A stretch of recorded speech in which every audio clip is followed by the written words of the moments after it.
दर्शक बंधु जय जगन्नाथ मु राहुल आपण मैंने देखुंत ओडिया न्यूज टीवी भिडटी भल लगी चैनल को लाइक शेयर एंड सब्सक्राइब करने को जमार भी भूलें नहीं।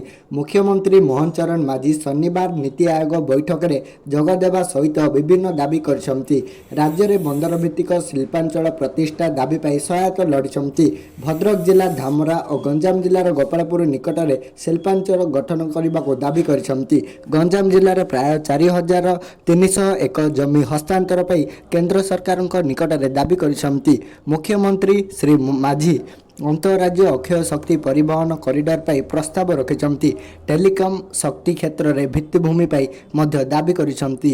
एथिरे बैंक नथिबा पंचायत रे बैंक और एटीएम खोलने को केंद्र को सहायता मागिसेंती। यह व्यतीत राज्य में रेल संजोग बढ़ाइबा सह कार्गम निर्गमन किपरि कम करा जाय परिबो सेथिपई सहायता लड़िसेंती।